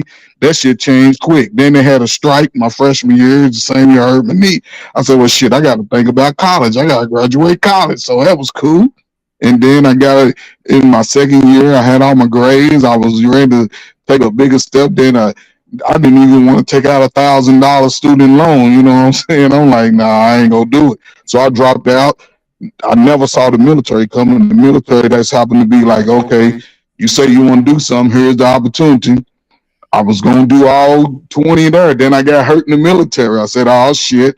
Now, and in the early 90s, I used to tell people, my friends, like, man, the United States is going to be fucked up in 20, 25 years. They was like, man, no, United States is the greatest country. I was like, well, I'm going to get out and go to school and finish up school. So I went back to school. When I got out, as soon as I got out of the military, I ain't waste no time. And I got my 4-year degree. I was able to get jobs and work. And, you know, I was always been a little saver because I used to cut hair when I was a kid. So I saved my money. Like, shit, I ain't going to just be buying shit. And believe me, fellas, I love to dress. I love to shop. I got more shoes than most women. Believe me, you ask my wife, she like, boy, that damn dude's always in the store. But I never, and that was my only, what you call it? I don't know, like, you know, I wasn't smoking, I wasn't drinking, so I was always saving money. Yeah, and I always save money. Every check, I was like, I'm gonna save it. I don't care. And I used to have some stacks in my crib, you know, in my little apartment, hid away and stuff. I was living as a single man. I wasn't having problems with the ladies. You know what I'm saying? Come talk to me after 5. If you don't call me, I ain't calling you. And that's how I moved. And then I realized this when I was in my mid 40s, like I've been out here in these streets for a while, man. I ain't doing nothing but tricking off because I didn't even wear glasses until I turned 40 something. I was 20/20 all day. Even as a kid, I passed all my tests. And then I said, oh shit, I need to think about finding me a wife because my eyes ain't 100%. And just so happy, I got lucky with my wife that I have now. And man, it's been a blessing. It helped me sort of focus even more on what I need to do and how I'm going to make sure I protect her and have the expectation of what I need from her. I constantly communicate that shit. I don't have problems, you know what I'm saying? I get what I want when I want. She still can do the things that she like, which fortunately she don't like to do a whole lot. But while I have those conversations like shit, you fuck it if you want to, you're gonna be in your luggage, getting your luggage together. But we don't have those, we just have everything in conversation. We don't really have arguments in a sense, but we have those, okay, so no, we're gonna talk about it. And then the plan is set because I'm always looking to do the right thing regardless.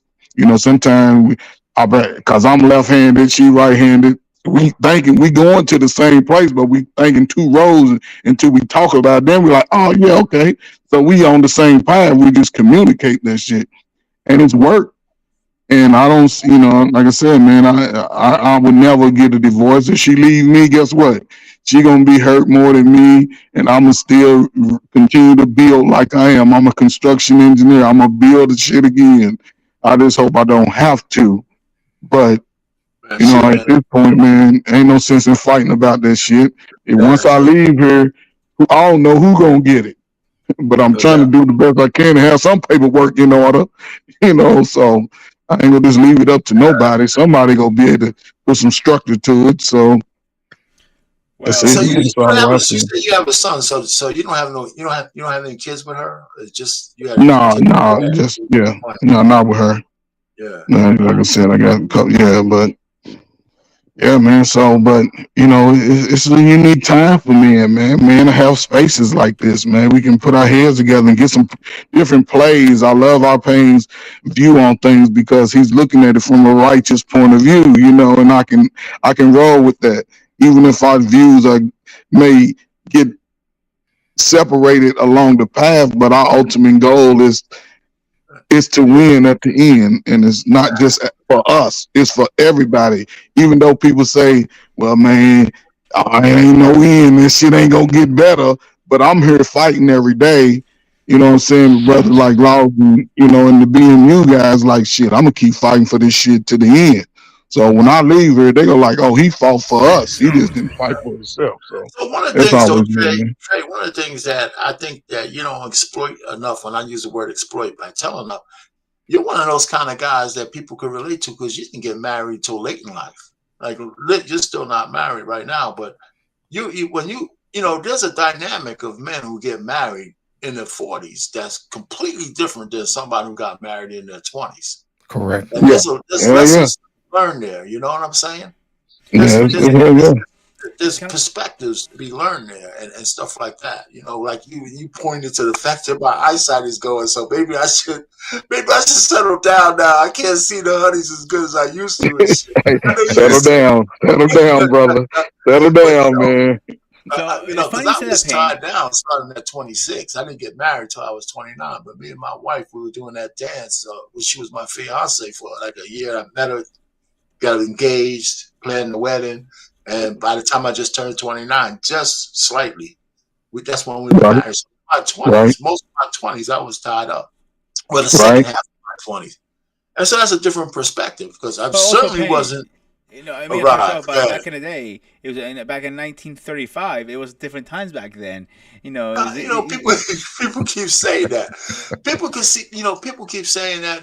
I got married in the 80s, right? It was a different time, but there were elements of everything we see now. Yeah, we just didn't have super. They had the 304s.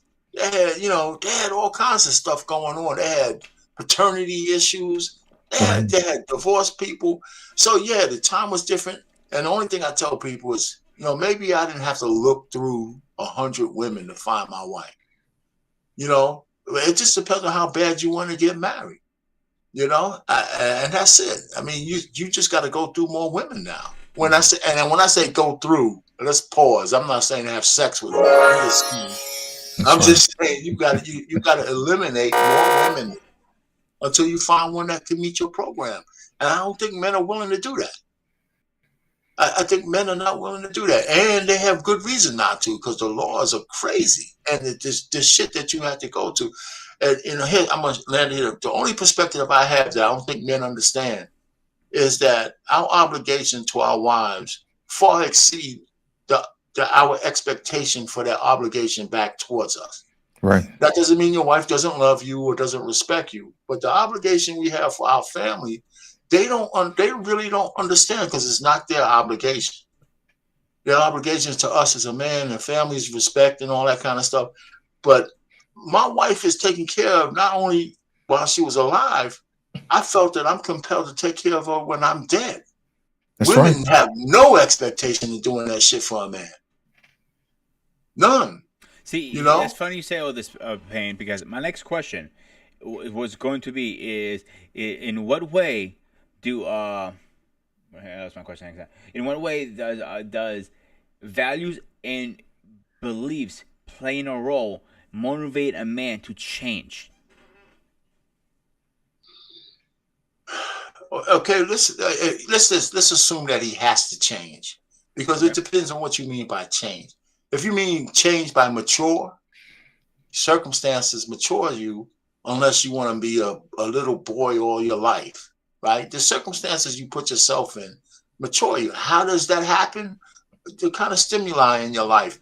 I really can't tell you honestly why I got from where I was as a teenager to where I'm at now, other than something sparked me when I was in high school, that I had to go to the equal opportunity office and look for ways to go to college. Nobody talked to me about it. Nobody counseled me on it. I just said, I got to move forward, right? It wasn't that I didn't have a loving home. It was a house full of women. That didn't really drive me crazy. I just knew I didn't have no men to talk to. But I said, I need to go do something, because what's next after high school? I'm a junior. What's next? Right? And I just got compelled to find a program. You know, and that even after the dean of the school told me that he didn't think I would amount to anything. You know?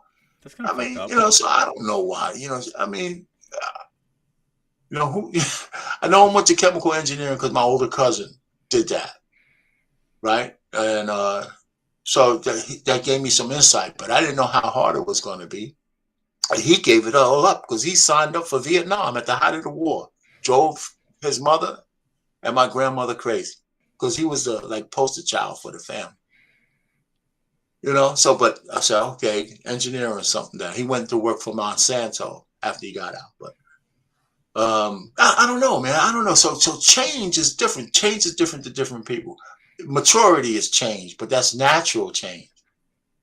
But there wasn't no watershed event in my life that says, okay, I was an asshole here, and now I'm not an asshole because of this event, right? I'm 65 and I'm still an asshole, but I try to accomplish something, you know. But my point really is when my boys and all the guys from the neighborhood were joining gangs, I didn't do it. When they were doing graffiti on the trains and shit and all that, I thought it was stupid. I didn't do it. You know, and I can't tell you why. I mean, I think for the gang, I was just too chicken shit. I wasn't that tough. You know, that's the only thing I could point to. I wasn't that tight. I didn't like getting into fights. You know, but everybody knew me from the neighborhood, so they left me alone. You know, so it was cool. So so it's hard. That's a good question. It's hard for some people could point to shit. Me, it was just natural progression of things. You're a boy, you're a teenager, you're a man, and I just happen to make good decisions. Trey, what do you think? What was the question one more time? The question was, let me find it again. In what way does value and benefits playing a role to motivation man to change? I mean, again, man, I don't think that it'll be too much disagreement with what our pain said. The value comes in the motivation to change. To me, it's all a part of that change dynamic. As you change, as you change again, it's both learned and it's just part of the nature dynamic of a man. I think as you learn new things, you should be more confident, more secure in yourself, more aware of yourself, things that can help you, things that hurt you. So, I think, shit, I don't know, man. I don't think any of us. It's a good question. It's a good question. It really is. Go ahead, Yeah, I don't think any of us can look back when we were boys and be like, I'm the same guy I was when I was 9 years old. Hell no. So, and for the most part, I think most men of color look and reflect on their life often. Like, damn, I done went through some stuff, and man, I done did this, and then and if you done what you had to do, it's okay for me. It's okay to sometime, and outside of audience, I don't need an audience to pat myself on the back.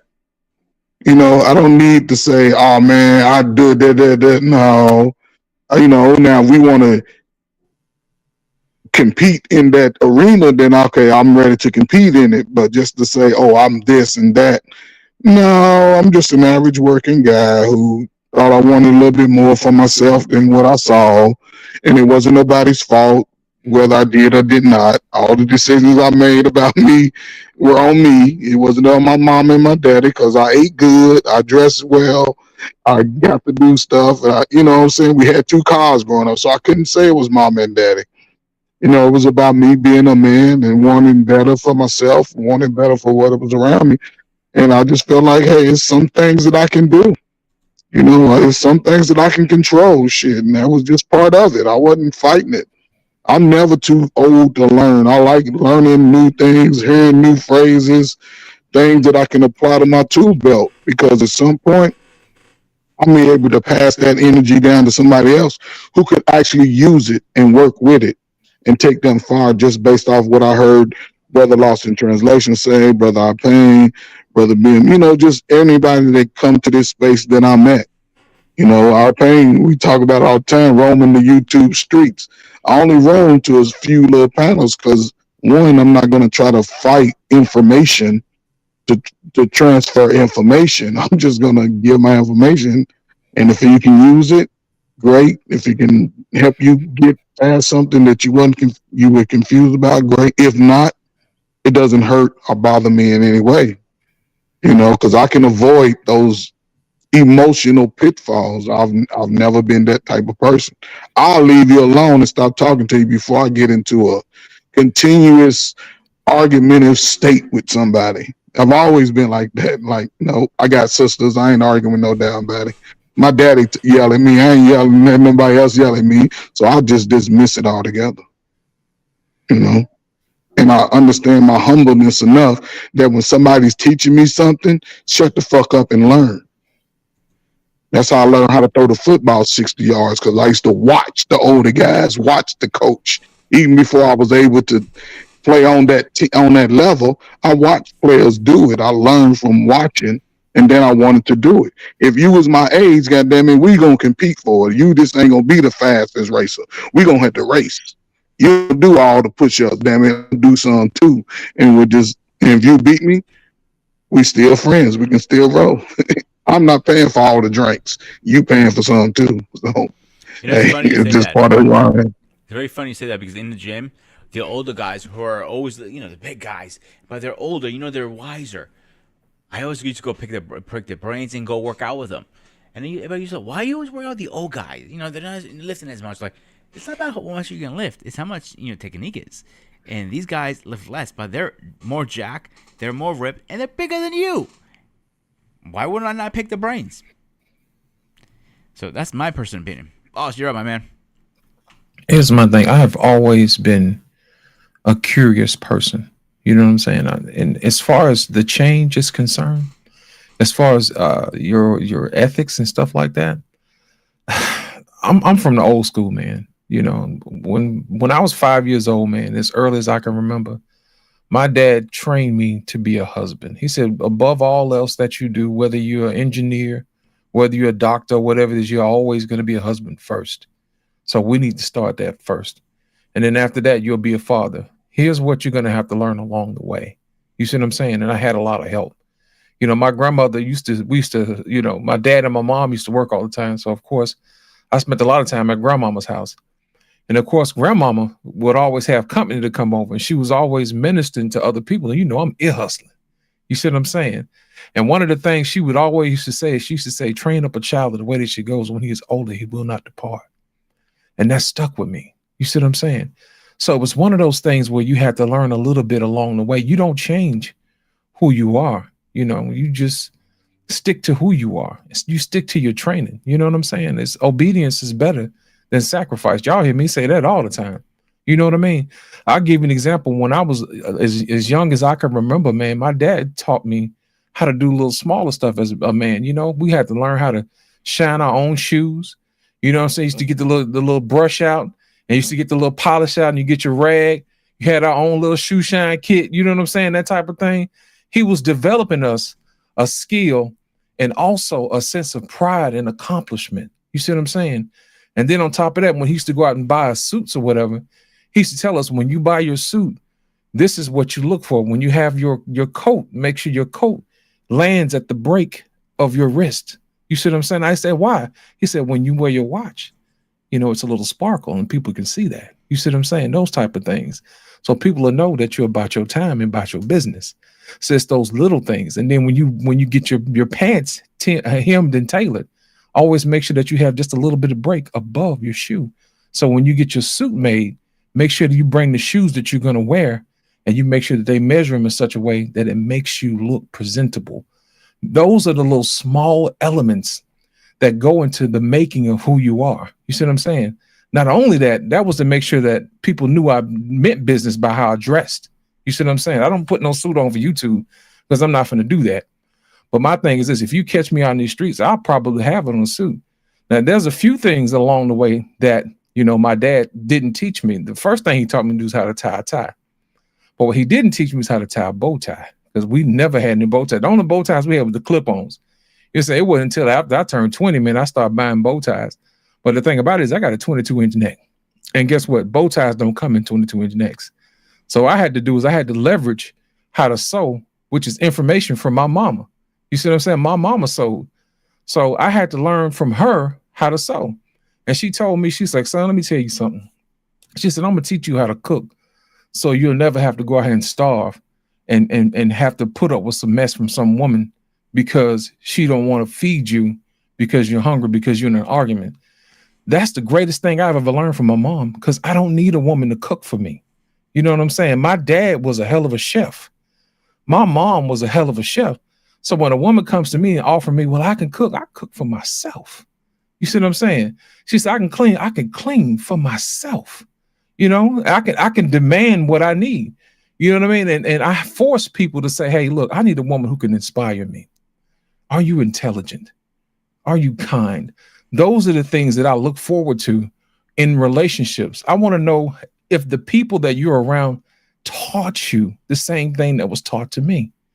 You know what I'm saying? My thing is this: did you learn how to be patient? Did you learn how to be kind? Do you know what love is? Do you know what sacrifice is? And it's like our pain said, man, you have to go through a lot of women. But my thing, it's a whole lot easier when you got a plan. Ma'am, you don't qualify. You see what I'm saying?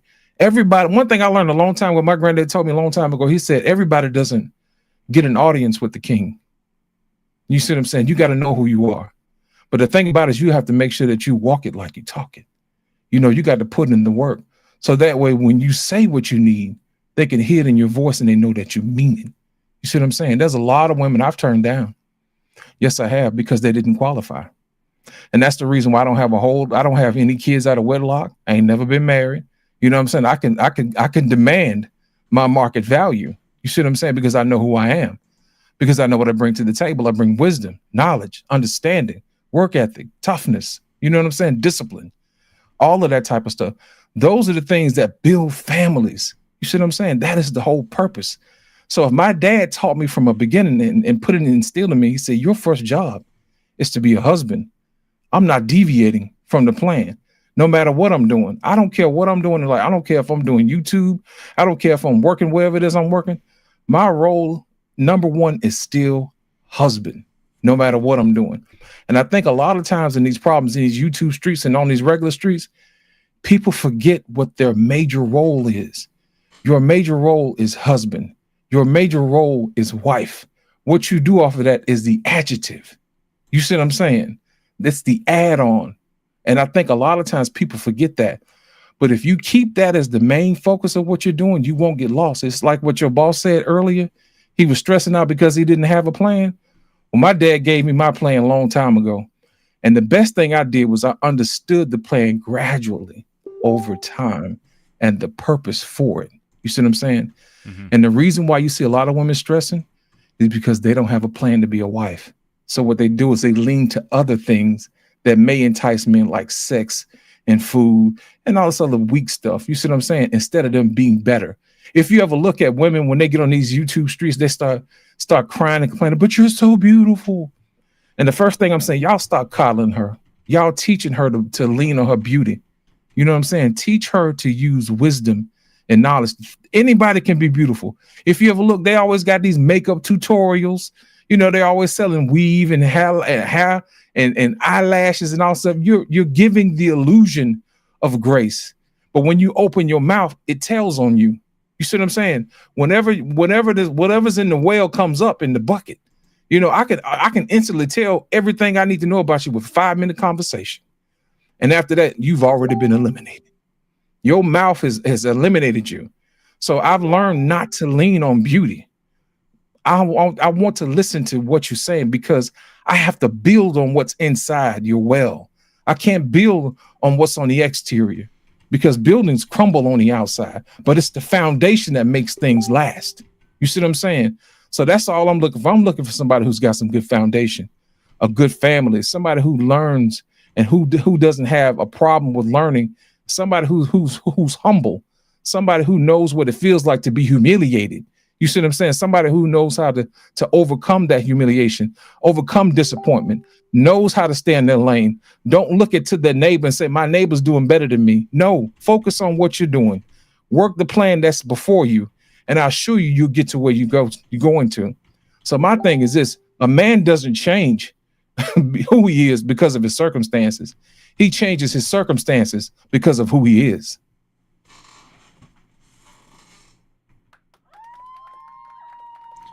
Well said, like always. There's so many things we all said here tonight. Definitely have this last one that I don't need to say anything else. I have 3 great examples from 3 great men. The only thing I would say is take a little bit of everything you learn from these guys and combine it to your own way. Because all 3 men have wisdom. All 3 men have knowledge. And that's where my next and last question for the night is going to go to. What role does self-awareness, self-inspiring, self-building play a factor in personal growth and transformation? Excuse me, I can't pronounce that word. For men. Lost, you want to go first? Yeah, I'll go first, man. One of the last things that Kevin said was self-awareness was sexy. It was on his last live. And what he meant by that is that you have to know where you are to know where you're going. You see what I'm saying? It's like a roadmap. You are here. You see what I'm saying? And then you got to know where you're going. And the first thing you need to know is what are you capable of? What skills do you have? You see what I'm saying? That type of thing. And what improvements do you need to make? Who do you need to help? Who do you need to help along the way? And who can you get to help you along the way to get where you need to go? You know, there's always 2 ways that you can handle things. You know, you can go by yourself, you know, and you can go real fast, or you can go with somebody else and you can go real far. And I think that's one of those things that we don't look at enough is networking. You see what I'm saying? So my thing is this, man, in situations like that, you have to make sure that you understand where you are and who you are. What skill set do you have? What do you not know? You know, What do you know? How do you leverage the skills that you do know? Do you not quit? Those are some of the things that helps you along the way. So I won't be long with that one. So I'll just say you have to know where you are, and you have to know what's in you to know exactly where you're going. But self-awareness is key, because there are a lot of delusional people out here who think they're more than what they are, and they haven't put in the work just because they think they're who they are. You should love me because of who I am. No, you should love me because of what you do. You know what I'm saying? How do you handle people? How you treat people along the way? So you have to be aware of your own emotions. You also have to be aware of those people around you's emotions and how they feel, those type of things. But awareness of yourself is very important, because only you know what's missing, and only you can know what you need to improve on. But also those blind spots too. There's some things that you don't know that you don't know. And that's the purpose of having a network, so they can point out those things and say, hey, look, you're missing this. And you have to have the humbleness to say, you know what, you're right. How can I be better? And at that point, you'll be good to go. So I'm going to land my plane right there and give these other brothers a chance to give their wisdoms too. Trey, you're up, man. Yeah. I mean, again, what can you disagree with? Self-awareness is everything as a man. It's just part of it's. It's almost like it should be like second nature to a man. And I think a lot of brothers may struggle, but the one thing I've been learning throughout my years is that when a man starts to get closer to age 40, that's when that age of reason kicks in. That's when that mature thinking platform kicks in, meaning you're going to think a little bit different about everything in your life. That's the examples that I saw, and as I was getting closer to 40, it was like things are, I'm thinking a little different. I'm not moving the same way. I don't need people or places or things to validate who I am and what I'm about, so I think, again, man, you have to be self-aware. I always check myself sometime when I'm in a space by myself. I'm asking myself the questions only I can answer, so it's important, man. I just think it's unfortunate that a lot of young men don't get information from men who should be giving them the information. It's different from myself and our pain and loss than if they could get it from a father. It would resonate a lot better, because my father used to tell me stuff and I used to look at him like, man, you don't know what you're talking about. Man, it ain't like that. And then when I get him closer to that, I'm like, damn, everything he used to tell me, it was happening. He saw, even though it wasn't his time, but it was the same things going on. And now, as we grew into this technological era, I was able to see the worst of it. See, my father, he saw the worst of socialism.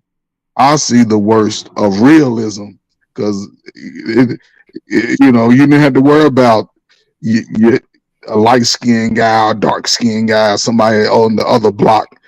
Back in those days, now I have to worry about more people that look like me. So I'm always self-aware of where I go. When I go out, I keep my hands free. I don't put my hands in my pocket. I'm not letting you buy no change. I ain't got no light. I don't got nothing, because my sole priority is to make it home safe. But I'm always aware and try to pretty much everything I do now. So yeah, I think it's just part of a man's nature. Good said. Payne. Okay. Payne. You're up, chef. Well, listen, man.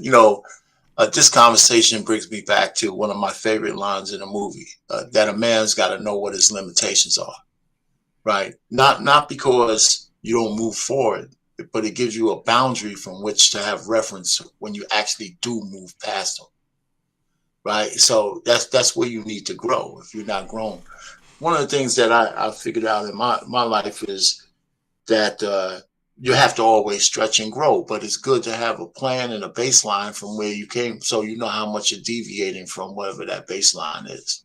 So you always got a frame of reference to go back to, and if you, and then so you can measure your progress.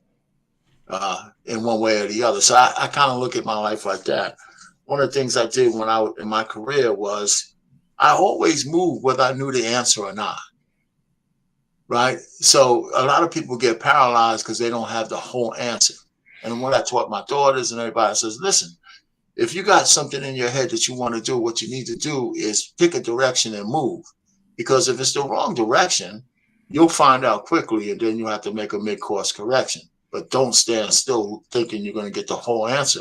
Because sometimes the answer comes to you as you're moving towards it. You know, so you don't have the whole, you don't have all the answers. And so, I mean, so that's how I kind of did my life. You know, YouTube has done me a favor because it's made me, when I talk to all the people I met on YouTube and the way people talk about lives and situations and stuff, it's made me reflect on my own life that without that stimuli, I don't reflect anyway, but without all the different stimuli, I can say, well, you know, some I recognize in my own life that I'm hearing here, but this is how I handled it back then. But I try to be honest to say I didn't handle it with the depth, you know, in my head that I have now back then, but somehow I made the right decisions. For example, I think people think I'm crazy when I told them when I met my wife, I was able to recognize her when I saw her because I stopped trying to smash random chicks. Right. So my head was clear, you know, but I think guys think I'm crazy. Right. I said, but it wasn't for a long time, but for that period of time, I had options, but I didn't take them because I knew I wasn't going to have any future with those women. So I didn't even want to put them in a position or me in a position. So when I met my wife, it was like after the very first time we had a conversation and said goodnight, that was the last time I've been talking to her ever since. From the very first time I talked to her to now, we've been talking ever since. You know, so something just popped out at me. I said, wow. You know, so I don't know if that will work for every man. But what I do know in the modern era with sex being so free for so many guys, I do know that a lot of men look at, like I said this before, a lot of men look at women like pork chops. So they can't see past her sexual being. I've spent the last 37 years almost looking at every other woman besides my wife as a full woman. You know, and I said, if I had to weigh that against just looking at her, I'm using women as a metaphor for this conversation. So of reflection. When I look back at it, the fact that I had to deal with women on all kinds of other levels besides sexually, that means I learned a whole lot more about how women operate because I wasn't trying to go to bed with them, as opposed to men spending their time just trying to smash them out. You ain't learning shit, but how to get some bars. So who knows more about women, me or you? That's why I tell guys, I said, if you understand the basic nature of a person, like I said, I'm using women as a metaphor for this conversation. If you know the basic nature of a thing, a person, a place, a thing, you have an advantage. No matter what the time is, no matter what the time period is. That's why I kind of argue all the time. You know, I mean, we have social media and we have all this kind of stuff now, but you think that over the thousands of years that the men and women have been doing the dance, that all of a sudden there's something so new that we can't deal with it. That's all programming.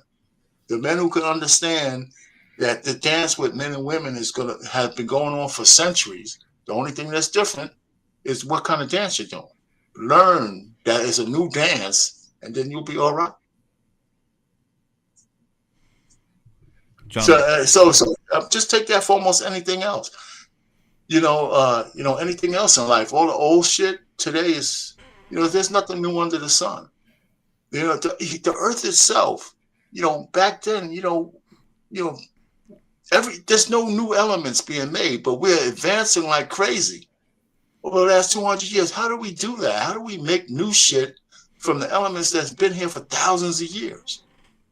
Necessity. You know, so I mean, that's how I look at it. That's why I'm not afraid of technology. We had a conversation about that before. You know, yeah. So I'll just land it there. I'm just thinking. I think people are afraid of life. I think that's what too many people are afraid. They're thinking too much. you know, and it's getting people cloudy because life is not that as complicated as we're trying to make it. That's why nobody has no tolerance for anything. If it's not my way, it's a highway, and a lot of that shit is programming. It really is. I mean, I'll just land it there.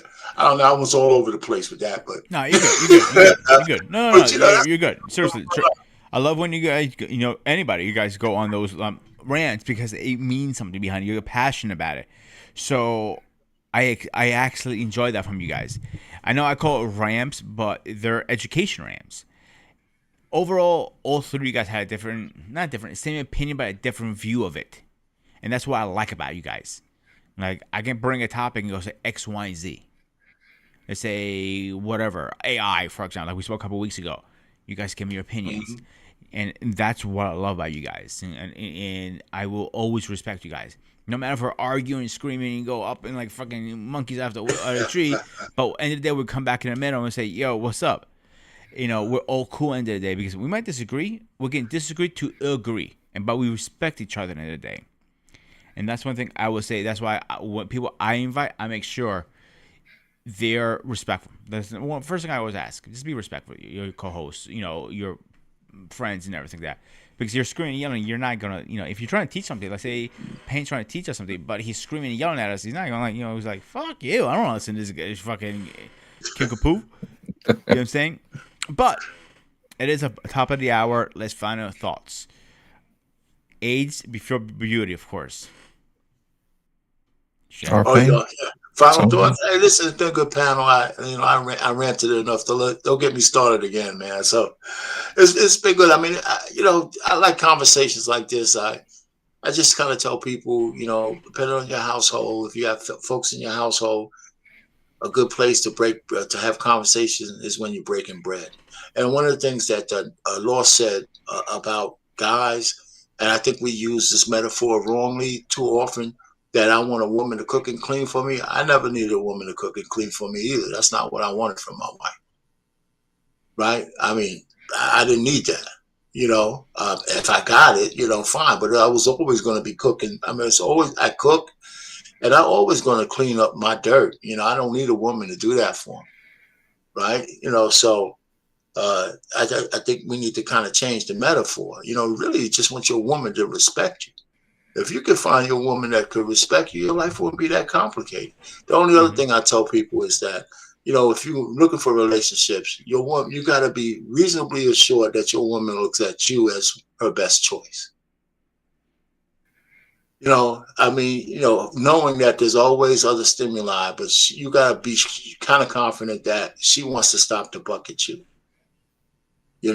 Just like you stopping the buck at her. If you're not sure about that, then, don't go any further. You don't want to let somebody in who's always looking at the door. So I'll leave that there. Well said. Trey? Again, I agree. I mean, a lot of it comes down to, who you want what you want as an individual. As far as your expectations, they need to be communicated immediately to me, and if you're going to be spending time with that person, they need to be revisited or tweaked or updated every so often, so I think it goes both ways. I know I was looking for certain qualities. And it's funny how Payne said cook. I didn't need a woman that needed to cook. I just needed one that could cook. That was my big thing. She has to be able to make that good meal. And fortunately, again, my wife can do it all. She makes African food. She makes fucking pies. Yeah. She makes cobblers. I mean, she likes it all from fucking neck bones. Well, she don't like neck bones. What's that? Oxtail. She makes oxtail soup. She makes what's it called? It's an African dish. Oh my God, man! I had to hear it come back to me, but man, she can make a lot of beautiful dishes, man, and we eat very well over here. So I'm the barbecue man, everything barbecue. I'm gonna do it from the beans to the potato salad, all the way through. Anything fucking get broke outside, I'm gonna get up on the roof. I got ladders and sprayers and shit. I'm doing all that. But she loves the house chores. She cooks. She cleans. Hey, fuck. I mean, Hey man, so whatever works, man. That's what it is. Whatever works. yeah, and we work it together. You know what I'm saying? When she's sick and she's down, hey, baby, go rest. I got this shit. I'm Right. in there frying up the shit, baking the shit, season. You know what I'm saying? You know, I love being married. I never thought that I would love being married as much as I do. I do love it. My wife shows me and tells me a lot. You know, it throws me off like, hold up, you telling me you love me too much. So I'll be tripping with my own self. But, you know, I just think it's a beautiful thing, man, you know, and it's good to be That's able to really good. experience a relationship that I used to hear about in people like living out to their death, you know, because I'm like what JT said all the time, shit, it's to the death for me. So Yeah, I yeah, know I can look at it. yeah. There you go, man. But not yet. But not yet. No, not yet. I'm just saying, you know, when it comes. No, I I got got that about from another Gladiator. 50. I got that from my band from Gladiator. He says, "Yeah, I'll Yeah, see you soon, but not yet." yeah, not yet. You're right. Loss, you're up. You know what? I'm so glad my mom and my folks taught me how to cook, man. You know, I can rock that grill and I can get in that kitchen and I can burn. Let me say, I had a conversation with my mom, man, a while back. I said, before you leave this earth, you're gonna have to teach me how to make your banana pudding. And the day I learned how to make my mama's banana pudding, I was like, all right, I'm good now. I said, you're not leaving here with that. You know what I'm saying? I don't care what you say. So my thing is I'm glad that I learned a lot along the way. I appreciate there's a lot of people that went into the making of me. You know what I'm saying? A lot of times you guys see me get on these panels or whatever, but there's a whole lot of people who I'm standing on their shoulders. You know what I'm saying? And I hope I represent them well someday. But the thing about change, about this topic, is that change is one of those things that you have to get comfortable with. That's the only constant. I think Albert Einstein said that. He said change is the only constant. And one of the things I've learned is that um, as a man, you have to get comfortable with being uncomfortable. You know what I'm saying? You have to know how to deal in the midst of adversity, because that's where the rubber meets the road. That's who Yeah. you discover who you are. You see what I'm saying? Those are the things that make you who you are as a man.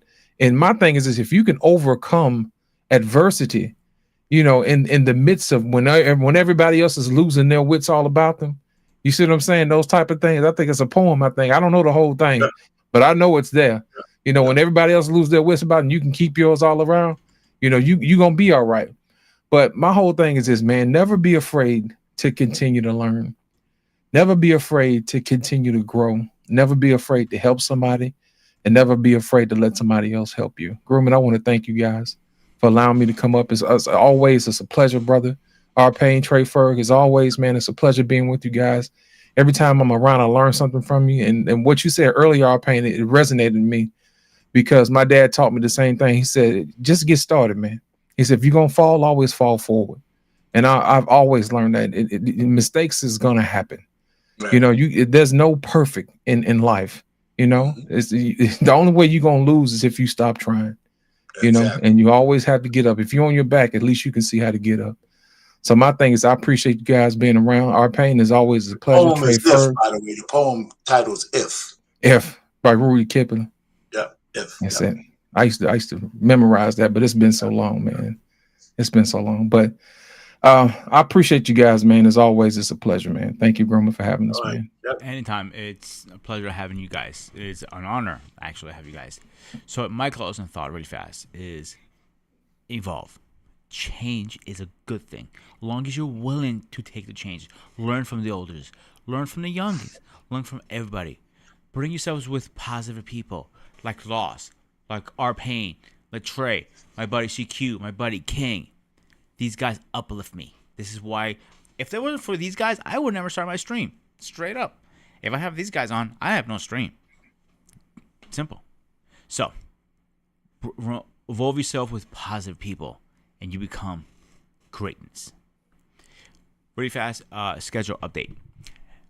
So Saturday we're doing a hangout. We're talking about if Kelly shows up, and we might adjust it a little bit. James Bond versus Mission Impossible. That should be an interesting conversation. Sunday, me and Paul are the president, of course. We're talking about. We will be on the gray area again, 9:30. Next Wednesday. This one is a woozy. I think you're gonna like this, Loss. Why do women want men to change? And I just got confirmation. Lady Novoa will be on that stream with me. Is that right? Yeah. Right. So under one condition, she wants you on here too. It's Lost. Oh, we'll see. I'll be here. I put the pressure on him this time. I'm like, shit. You know, I don't back down from no confrontation, brother. Hey, game on, right? Right, so, game on. I don't have to cheat you to beat you. Hey, as always, there was Grooming Reviews 101. I am Ghost of Sparta. As always, stay fresh, stay safe.